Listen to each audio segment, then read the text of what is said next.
트럼프 미국 대통령이 부가가치세를 사실상 관세와 같은 선상에 놓을 것이라고 밝히면서 관세 전쟁이 더 심화할 것으로 전망되고 있는데요. 관련 내용 권혁중 경제평론가와 살펴보겠습니다. 안녕하십니까? 네, 안녕하십니까? 네. 자, 트럼프 대통령 이번에는 부가가치세를 연일 때리고 있습니다. 관세보다도 훨씬 더 가혹한 시스템이라고 언급했는데요. 일단 이게 정확히 어떤 의미인지 배경 설명부터 해주실까요? 네, 그렇습니다. 미국 입장에서는 사실 각국이 하고 있는 이런 부가가치세가 이제 불만일 수밖에 없는데 왜 그러냐면 사실 이 부가가치세라는 게 우리나라는 10%지만은 유럽 나라는 굉장히 높습니다. 근데 이게 어떤 역할을 하냐 그러면 우리나라도 마찬가지고 유럽도 마찬가지인데요. 사실상 영세율이라는 제도를 운영하고 있거든요. 한마디로 그 기업이 수출을 했을 때는 이제 매출세액을 이제는 0원으로 잡습니다. 단순히 이제는 매입세액은 그대로 인정하게 되는데 다시 돌려 얘기하면 부가세를 환급을 받게 됩니다. 한마디로 수출하게 되면은 부가세 자국 기업들은 환급을 받다 보니까 유리한데 반대로 보면 미국 입장에서는요. 미국 제품이 유럽이나 우리나라 왔을 때 부가세 10%, 유럽 같은 경우에는 거의 20%를 책정하고 들어오다 보니까 미국 물건값은 높아지거든요. 한마디로 이게 하나의 이제 관세로서 영향을 준다. 자국 기업들, 예를 들어서 우리나라 같은 경우에는 미국 쪽으로 팔 때는 부가세 환급 받으니까 우리나라 기업들은 유리한데 본인 기업들은 미국 기업들은 아무래도 이제는 비싸지다 보니까 이제 영향을 준다는 거죠. 근데 우리나라는 이게 부가세가 10%인데 이게 유럽 같은 경우에는요. 이제 자료 화면 나오고 있죠. 이탈리아가 22%입니다. 아일랜드가 21%, 영국, 프랑스가 20%, 19% 이러거든요. 그러니까 사실상 미국 제품이 예를 들어서 이탈리아로 들어온다 그러면 22%의 부가세를 안고 팔다 보니까 물건값이 높아지는 거예요. 그러면 사실상 미국 제품에 대한 가격이 높다 보니까 자국 내 기업들, 그러니까 자국 소비자들이 사실상 이제는 미국 제품을 비싸게 사다 보니까 덜 사게 되겠죠. 많이 사지 못하고 비싸다고 느낍니다. 근데 또 하나의 문제가 뭐냐 그러면 사실 이제 미국에서 또 봤을 때 이제는 FTA를 맺었던 나라들이 있습니다. 이 부가세를 책정하는 나라 중에서 예를 들어서 멕시코와 캐나다와 우리나라 같은 경우에는 사실상 이 FTA를 자유무역 협정을 맺어서 관세가 거의 없어요. 우리나라도 98%가 사실 무관세로 이제 들어오고 있는데 이들 나라도 부가세가 있거든요. 우리나라는 10%. 그다음에 예를 들어서 멕시코 같은 경우는 16%, 그다음에 캐나다가 5%의 부가세에 있다 보니까 이게 사실상 무역 장벽이 되고 있다. 미국 입장에서 이렇게 이제는 보고 있는 겁니다. 그래서 이런 것 때문에 불만이 있고 또 미국 입장에서는 부가세가 없어요. 미국은 6.6%의 판매세가 붙습니다. 그러니까 이것도 불공평하다. 미국 입장에서 이렇게 보고 있는 거예요. 그래서 이런 것들에 대해서 이제 트럼프 대통령은 하나의 무역 장벽으로서 이 부가세의 문제를 관세로 사실상 이제 보겠다.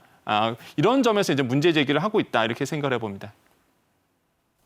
예, 말하자면 미국은 부가가치세 체제가 아니고 또 판매세를 매기는 나라이기 때문에 부가가치세를 매기는 나라에 비해서 우리가 좀 불리하다. 이렇게 보고 상호 관세의 큰 관점에서 좀 이유를 겨냥한 그런 발언을 한 건데요. 우리나라도 직접적인 영향을 피할 수는 없을 것 같습니다. 만약에 실현된다면 정부가 어떤 영향을 받게 되고 또 어떻게 대응할 예정인가요? 그러니까 이게 지금 트럼프 대통령의 이제 상호 관세의 개념은 그렇습니다. 이게 아까도 말씀드린 것처럼 사실상 비관세 장벽을 감안하겠다라고 얘기를 했거든요. 그러니까 비관세 장벽이 뭐냐 그러면 아까 얘기했던 특유한 이제 각국 나라의 조세 제도라든지 아니면은 환경 규제라든지 환율이라든지 이런 것까지도 사실상 보면서 관세로 인정하겠다, 관세에 있다고 이제 판단하겠다라는 거예요. 그러다 보니까 우리나라 같은 경우도 사실상 FTA를 체결한 나라입니다. 미국과. 그래서 98%가 무관세로 지금 교육이 되고 있는데 사실상 이제 보편적 관세가 와도 그러니까 상호 관세가 와도요. 사실상 우리나라는 어차피 FTA 맺은 나라니까 거기에 붙을 게 없잖아요. 그래서 좀 안심할 수 있다 이런 얘기가 나오고 있지만 그렇지 않다는 거죠. 트럼프 대통령이 얘기했던 사실 이런 무역 관세에서 눈에 보이지 않는 관세도 있다라는 거를 얘기하고 있기 때문에 대표적인 게 이제 부가세 아니면은 환율 이런 거겠죠. 그러다 보니까 우리나라도 긴장할 수밖에 없는데 우리나라는 10%의 부가세 적용이 됩니다. 미국 입장에서는 이제 불만을 표현할 수 있겠다라고 보시면 되겠고, 그래서 우리가 이제는 대미 사찰단을 지금 파견한 상태입니다. 그래서 아마 우리나라의 대표 정부의 대표들이 가서 아마 미국과 이제 교역에 대해서 이런 부분을 이제 나눌 것이라고 보고 있고요. 지금 뭐 산업부 같은 경우는 통상 차관보를 이제 급파한 상황이고, 우리나라 기업들도 지금 같이 힘을 합쳐서 미국과의 이제는 통상 마찰에 대해서 이 부가세 문제를 어떻게 해결할 것인가에 대한 얘기를 분명히 나눌 것으로 보고 있습니다. 근데 최악은 이거예요. 이제 한미 FTA 재협상 문제입니다. 그러니까 거기까지 가면은 정말로 최악이 되는 거고, 그 안에서 재협상이 들어가기 전, 재협상은 절대 불가한 거고, 우리나라 입장에서는 이런 내용들이 나오지 않도록 아마 그 앞전에서 아마 문제를 풀어낼 수 있다 해서 지금 나오고 있는 내용은 일단 미국의 상호 관세입니다. 그러니까 상호거든요. 그러니까 우리가 이제는 결국에는 미국에 있는 거를 많이 사주는데, 뭐를 많이 사주느냐, 아마 지금 시장의 흐름을 본다 그러면 미국산 LNG라든지 에너지를 많이 사줘서 대신에 우리는 그걸 가지고 이제는 교육의 지렛대로 삼을 가능성이 좀 커지고 있습니다. 그래서 이렇게 지금 우리의 통상에 대한 압력을 지혜롭게 풀어낼 여러 가지 아이디어가 지금 우리나라에서 나오고 있습니다. 예, 이 시점에서 미 통상 당국과의 협상이 무엇보다 중요해 보이는데요. 여기에 더해서 우리가 또 조금 고민이 되는 부분이, 트럼프 대통령이 모든 수입 철강에 대해서 25% 관세를 부과하는 행정명령에 서명을 했습니다. 일기 행정부 때도 비슷한 행정명령을 내린 적이 있기 때문에 그렇게 낯설진 않거든요. 어떤 내용입니까? 네, 그렇습니다. 이게 이번에 트럼프 대통령이 또 얘기했던 것이 이제 철강과 알루미늄에 대해서 25%의 관세를 책정하겠다. 근데 이건 우리나라뿐만 아니라 전 세계에 동일하게 이제는 얘기한 겁니다. 그래서 그러다 보니까 이제는 철강과 알루미늄에 부담이, 우리 수출하는 나라 입장에서는 좀 부담이 될 수밖에 없는데요. 이게 3월 12일부터 예외, 면제 없이 무조건 동일하게 한다, 이렇게 얘기를 하고 있습니다. 근데 아까 앵커님이 말씀하신 것처럼 이미 트럼프 1기 때 2018년도에 그래서 어떤 일이 있었냐 그러면, 그 당시에 이제 우리가 좀 지혜롭게 풀어낸 적이 있었어요. 한마디로 쿼터제로 풀어냈었습니다. 그 당시에는 철강의 25%, 알루미늄의 10%의 관세를 하겠다라고 이제는 트럼프 대통령이 그 당시에 얘기했는데, 우리는 이제는 그거 대신에 그러면 263만 톤의 이제 쿼터제 수입 물량을 딱 정해서 거기까지만 수출하겠다라고 해서 이제 합의가 됐었거든요. 그렇게 이제 풀어냈던 부분들이 있었습니다. 그래서 이번에도 조금 이렇게 지혜롭게 풀 가능성도 있다고 보는데, 일단 지금 트럼프 대통령의 관세 이제 4종 세트라고 부르고 있는데요. 일단 4가지가 있습니다. 국가별 관세, 이거는요, 캐나다, 멕시코에 25%에 부과하겠다. 이거 사실상 이제는 한 30일 유예를 줬기 때문에 아마 지금 치열하게 논의가 되고 있을 거라 보고 있고요. 품목별 관세도 있습니다. 금방 우리가 얘기했듯이 철강과 알루미늄에 대해서 25%를 부과하고, 자동차와 반도체 부과는 이제 예고된 상태이고요. 상호 관세는 계속적으로 얘기했었죠. 그래서 불공정 무역 관행을 조사해서 상응하는 관세를 이제 부과하겠다. 또 똑같이 가자, 이런 것에 이제 상호 관세고요. 보편적 관세는 그냥 품목별도 없습니다. 그냥 모든 국가에 일률적으로 부과하는 방안이 바로 이제 보편적 관세라고 보시면 되겠습니다. 그래서 이런 4종 관세를 통해서 미국 보호무역주의, 자국 우선주의를 계속적으로 실행하고 있습니다. 그래서 이런 상황에서, 이런 거시적 환경에서 우리가 이런 통상에 대해서 지혜롭게 계속적으로 모니터링을 강화하고요, 풀어내려고 지금 노력은 하고 있다, 이렇게 말씀을 드릴 수 있습니다. 일기 행정부 당시에도 우리가 쿼터제로 좀 현명하게 풀어냈다고 설명해 주셨는데, 그러면 마찬가지로 이번에도 똑같이 해결하면 되는 것 아닌가 하고 궁금하신 분들도 있을 것 같아요. 이번에 이 행정명령에 서명한 이 부분이 기존과는 좀 달라지는 점도 있는 건가요? 네, 좀 다릅니다. 이게 1기 때랑 좀 달라졌던 게, 그 당시에는 이제 철강이 25%, 알루미늄의 10%의 관세였는데, 이번에는 뭐 철강, 알루미늄 다 그냥 25% 관세를 하겠다라고 이제는 미국에서는 이야기하고 있죠.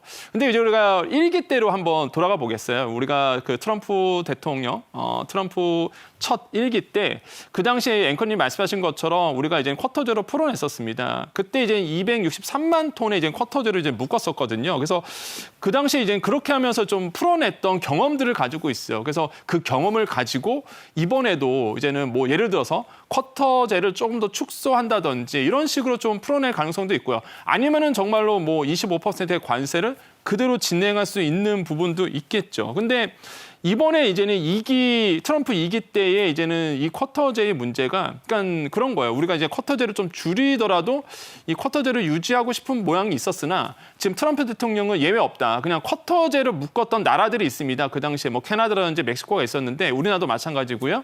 이거 그냥 무조건 없애고 무조건 25%를 이제 책정하겠다라고 지금 얘기를 하고 있는 거거든요. 근데 저는 오히려 이게 또 기회가 될 수 있다고 봐요. 왜 그러냐면 쿼터제가 만약에 없어진다라고 본다 그러면 우리나라가 더 많은 수출을 할 수 있습니다.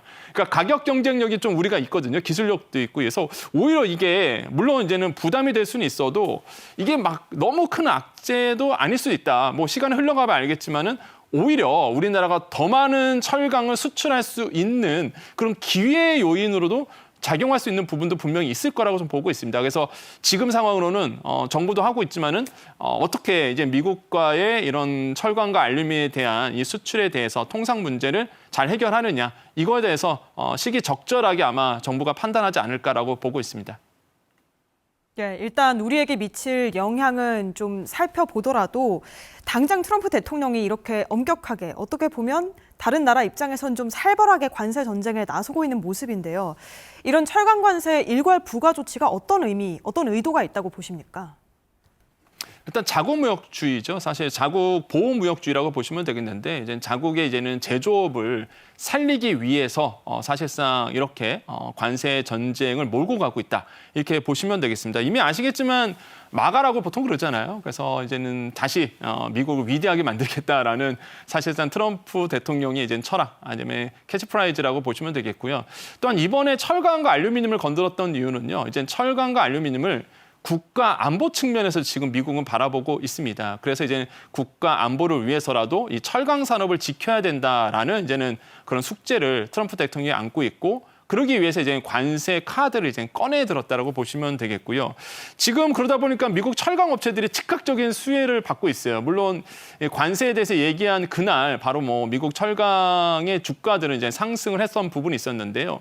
그럴 수밖에 없는 게 사실 이제 미국으로 수출을 많이 하는 나라들이 몇 군데가 있습니다. 그래서 미국으로 수출을 많이 하는 나라가 철강으로 본다 그러면 1위가 캐나다입니다. 정말로 많이 수출해요. 그래서 지금 보시면 아시겠지만은 71억 달러를 수출하고 있고 전체 23% 차지하고 있습니다. 그다음에 2위가 멕시코, 브라질, 우리나라가 이제는 4위. 한국이 이제 29억 달러, 그래서 9%를 차지하고 있는데 그 정도로 사실상 우리나라의 이제 철강을 미국 쪽에 이제 많이 수출하고 있다라고 보시면 되겠고요. 또한 알루미늄도 이제는 수출을 또 많이 하고 있습니다. 알루미늄 같은 경우는 뭐 절대 다수가 캐나다에서 미국 쪽으로 흐르고 있고요. 이게 94억 달러 정도 되고 전체 캐나다 입장에서 보면은 한 54%를 차지하고 있어요. 그래서 아랍에미리트도 그다음에 한국이 또 3위를 차지할 정도로 사실상 뭐 철강과 알루미늄 수출 상위국을 본다 그러면 우리나라가 이제 상위로 랭크돼 있죠. 이게 또 돌려 얘기하면은 우리나라 철강과 알루미늄이 수출을 정말 잘했다는 거예요. 그동안 열심히 또 일해왔던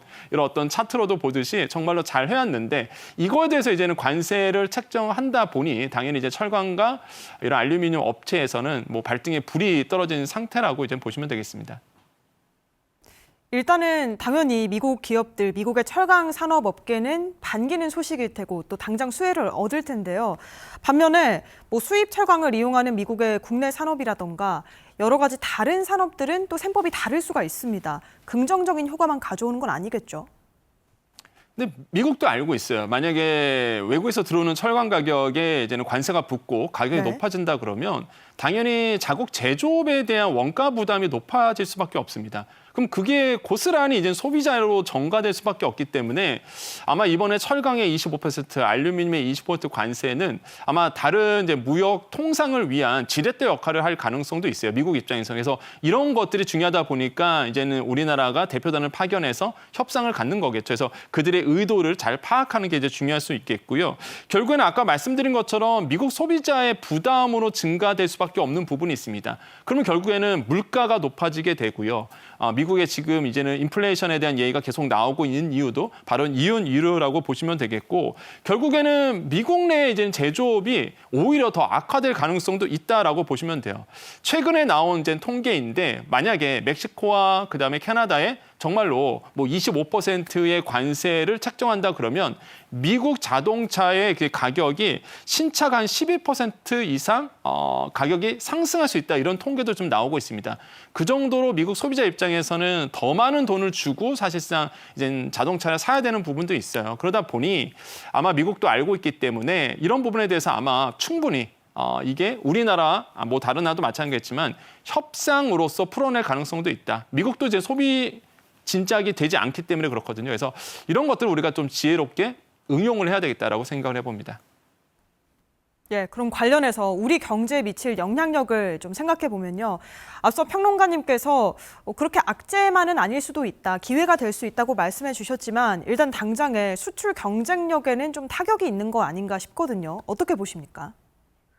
맞습니다. 이게 사실 이제 철강 가격이 만약에 우리가 미국 쪽으로 이제 철강에 대해서 관세가 붙는다 그러면 네. 뭐 여러 가지 영향을 주죠. 물론 직접적인 거냐는 우리나라의 철강 업체라든지 뭐 알루미늄을 수출하고 있는 뭐 기업들이 뭐 1차적으로 타격을 받을 수는 있겠지만 그보다는 가장 큰 문제는 미국 현지에 있는 우리나라의 이제 공장들입니다. 뭐 대표적으로 이제는 자동차인데요.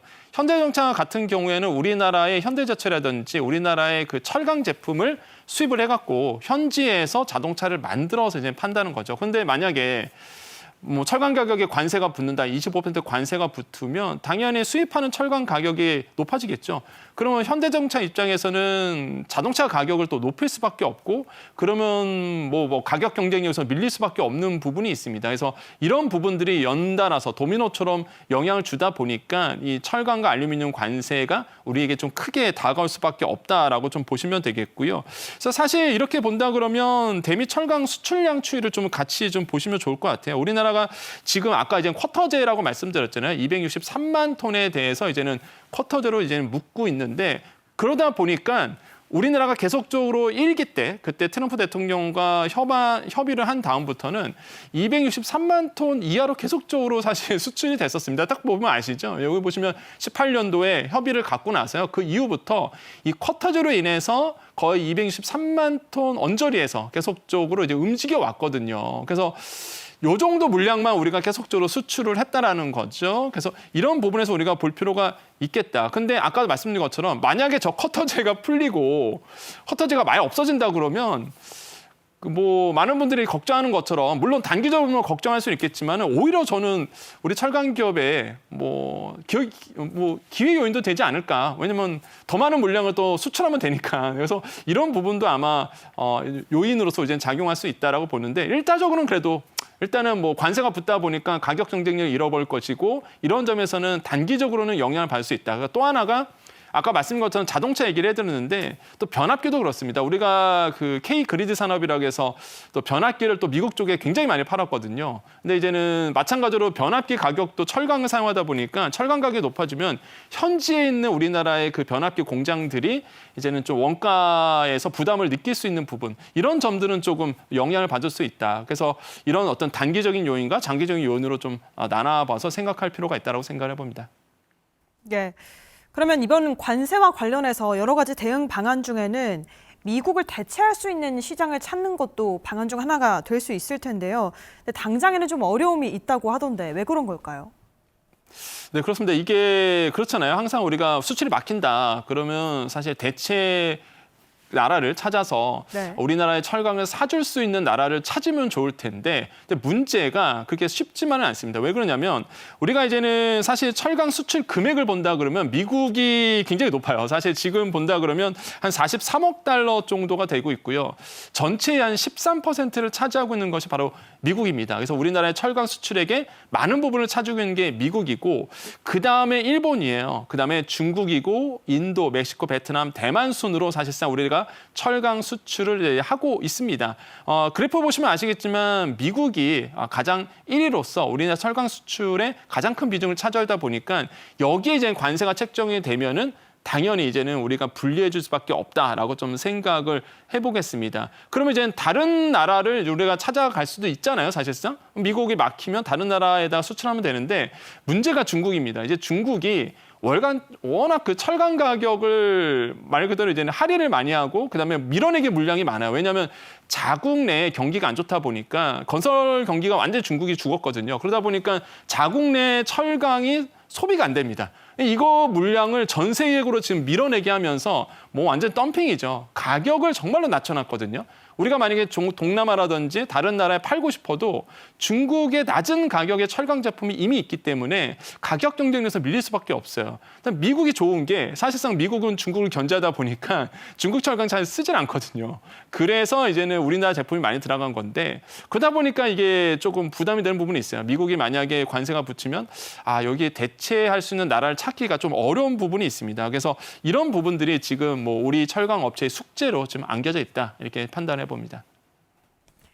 이런 상황 속에서 우리 정부에서도 철강 관세에 대한 대응에 나서고 있는데요. 현재까지 어떤 방식으로 대응을 준비 중인가요? 일단 고위급 미국 방문을 이제는 계기가 되고 있습니다. 그래서 지금 고위급 뭐 예를 들어서 뭐 협상단들이 지금 꾸려지고 있고요. 그래서 미국에 가서 사실상 이렇게 해서 이제 미팅을 갖고 있거든요. 그래서 이렇게 해서 좀 업계의 입장을 좀 피력할 것으로 지금 보고 있고요. 또 한 가지가 당연히 우리나라의 업계의 이익을 대변하는 이제 대표단에 가게 됩니다. 그래서 적극적으로 아마 그 변호할 것으로 보고 있어요. 그래서 뭐 예를 들어서 이런 거겠죠. 사실 중국에서 밀어내기 덤핑을 하고 있는데 이거 미국에서 가져올 리는 없을 거고 그러니까 결국에는 미국 입장에서도 우리나라에 철강 필요하지 않느냐. 자국 제조업을 위해서. 그래서 이렇게 아마 협상을 가져가지 않을까라고 좀 생각을 하고 있고 특히 우리나라 같은 경우에는 이제는 관세 25% 얘기 나올 때부터 지금 이제는 경쟁력 강화 TF를 구성했었습니다. 그래서 이 철강에 대해서 수출에 대해서 어떻게 이거 풀어낼 것인가에 대해서 뭐 민관에서 함께 머리를 맞대면서 지금 계속 얘기를 하고 있는 상황이고 실시간으로 점검 대응을 하고 있죠. 무엇보다 이번 상반기 안에서 관련된 종합대책이 나올 것으로 보고 있는데 아마 여기 종합대책에서는 이제 무역금융을 늘려주는 쪽으로 아마 갈 것 같습니다. 무슨 얘기냐면 철강 업체나 이제는 비철금속이라든지 뭐 수출에 대해서 이제 막힌다 그러면 사실 이제 살아남을 수 있도록 지탱할 수 있도록 이제 시간을 좀 벌어줘야 되거든요. 그러다 보니까 무역금을 늘려줌으로써 차관을 늘려주는 거죠. 그래서 사실상 이제는 이번 어려움을 좀 벗어날 수 있도록 정부 차원에서도 지금 대책을 지금 마련하고 있습니다. 결국 지금 정부가 할 수 있는 건 협상과 뒷받침인데 좀 더 본질적으로는 기업도 팔을 걷어붙여야 되는 상황입니다. 이렇게 철강 관세가 있다고 하더라도 우리 철강이 질이 너무 좋으면 어차피 살 수밖에 없는 것 아니겠습니까? 기업 차원에서는 어떤 대응 방안들 마련해야 할까요? 네, 그렇습니다. 이제 기업들도 이제 발빠르게 움직이고 있는데 결국에는 금방 앵커님께서 정확하게 말씀하셨는데요. 고부가가치적인 철강 제품을 만들어내는 것이 굉장히 중요하다라고 말씀을 드립니다. 그래서 자동차용 특수강, 이런 차별화된 철강을 더 많이 만들어낼 수 있도록 기술 개발력을 더 향상시킬 수 있는 기술력을 가지고 있어야 되겠고요. 특히 이제 친환경 철강을 만들어야 된다라고 볼 수가 있겠어요. 이거는 왜 그러냐면 EU 쪽, 그러니까 유럽 쪽으로 우리가 진출하기 위해서는요. 이런 친환경적으로 만들어내는 이런 철강들이 나와줘야 되거든요. 그래서 이런 점들도 우리 기업이 안고 있는 숙제라고 좀 생각을 해봅니다. 결국에는 기술 혁신을 통해서 생산 효율성을 높이는 방안들이 이제 나올 수밖에 없고 그 생산 효율성을 높이기 위해서는 여러 가지 과제를 안고 있는데 특히 스마트 팩토리를 활용하는 부분 이런 것도 아마 대안으로 작용할 수 있고요. 또 한 가지 원가 절감을 위한 부분도 아마 우리가 안고 있는 숙제라고 생각할 수 있겠고 무엇보다 이제 에너지 효율화를 통해서 사실상 에너지를 더 낮은 가격에서 만들어낼 수 있는 이런 것들도 이제 우리가 좀 생각해 볼 수 있습니다. 그래서 결국에는 에너지 효율화를 통해서 운영 비용을 이제 절감할 수 있는 거겠죠. 그러면 가격 경쟁이 생기게 되고요. 그래서 이런 어떤 기업들의 발걸음도 빨라질 것으로 보고 있습니다. 예. 무엇보다도 이 쿼터제와 비슷한 방식으로 우리가 해결을 잘 해나가면 좋겠지만 일단은 당장 발등에 불이 떨어진 만큼 기업들도 돌파구 마련에 분주한 모습인데요. 지금까지 어떤 방안들이 나왔을까요? 지금 이제 현실적인 방안은 이제는 우리나라 기업들이 이제 미국 시장에 진출하는 겁니다. 사실 이게 트럼프 대통령이 가장 원하는 일일 거예요. 아마 대표적으로 이게 현대제철인데 현대제철이 이제 미국에 아직 공장은 없습니다. 근데 이번 기회가 이번 관세 때문에 지금 이제 현대제철이 미국 시장에 진출하려고 보고 있거든요. 지금 본다 그러면 26년도에 이제 착공을 시작하고 29년도에 완공을 목표로 해서 미국 현지에 이제 제철소를 세우는 이런 방안도 지금 나온 상태이고요. 포스코 같은 경우에는 미국 내 상공정, 그러니까 기초공정이라고 얘기합니다. 이런 기초공정을 하는 제철소를 이제는 조금 계획하고 있다. 이런 얘기도 나오고 있어요. 그래서 결국에는 관세를 회피하기 위해서는 미국 현지의 공장을 세우는 부분. 근데 여기서 이제는 따라야 될 숙제는 그렇게 된다면 우리나라에 대한 제조 기반이 좀 사라지는 부분이 있습니다. 그렇게 되면 일자리도 사라지게 되거든요. 그렇게 된다 그러면 뭐 우리나라의 좀 제조 기반이 사라지면은 피해를 받을 수밖에 없잖아요. 그래서 이런 것도 이제 감안하면서 이제 미국 시장에 진출해야 된다라고 다시 한번 좀 강조를 해드렸고요. 아마 이런 부분이 그러니까 민관, 우리나라 정부라든지 이제는 업체들이 어떤 일자리 문제라든지 우리나라의 제조 기반의 확충이라든지 이런 것도 아마 같이 논의를 할 겁니다. 그래서 일각에서 걱정하는 것처럼 뭐 일자리가 사라지는 거 아니냐, 내 일터가 사라지는 거 아니냐 이런 우려스러움도 있긴 있는데 아마 이런 부분도 아마 같이 고민하고 있을 거예요. 그래서 조금 더 기다리셔서 정부와 업체의 어떤 반응 조금 더 이제 지켜보셔야 되겠다는 말씀을 드리겠습니다. 예. 부가가치세부터 철강 관세까지 다양한 관세 전쟁에 우리나라도 좀 고민이 깊어지는 모습인데요. 앞으로의 전망 그리고 남은 과제에 대해서 마지막으로 설명해 주시죠. 네, 그렇습니다. 이제 철강과 아니면 뭐 비철금속이라든지 뭐 이제 시작이거든요. 뭐 철강뿐만 아니라 지금 자동차, 반도체에 대해서 후속적으로 계속적으로 관세 얘기가 나오고 있습니다. 이런 상황에서 우리가 해야 될 것은 명확해요. 하나로 뭉치는 거겠죠. 그래서 업체와 그다음에 민관, 산학까지 해서 학계까지 다 합쳐서 이번 관세 문제를 어떻게 제이롭게 풀어낼 수 있을까에 대한 머리를 맞대야 되는 그런 오히려 기회 요인이 작용할 수 있다라고 좀 생각을 해보겠습니다. 결국에는 한국에 있는 철강 산업이 타격을 받을 수밖에 없기 때문에 그런데 그렇게 된다 그러면 우리나라가 이런 민관 산학에 합쳐서 뭐 철강에 대해서 더 기술력을 더 확보할 수 있는 오히려 반사 이익도 누려볼 수 있는 그런 기회로서 좀 삼아야 된다고 좀 보시면 되겠고요. 아까 말씀드린 것처럼 정부와 업계가 협력 방안을 더 공고히 할 수 있는 그런 시간을 좀 가졌으면 좋겠다라고 말씀을 드립니다. 결국에는 장기적으로 간다 그러면 이거예요. 산업 경쟁력이 높아지는 방법으로 갈 것이다. 그래서 이번 위기가 이 관세 전쟁의 위기라고 표현할 수 있겠지만은 이 위기가 항상 대한민국은 다이나믹하게 발전해 왔거든요. 이번 위기가 더 나은 대한민국으로 갈 수 있도록 하나로 뭉치는 그런 기회가 됐었으면 좋겠다라고 좀 생각을 해보겠습니다.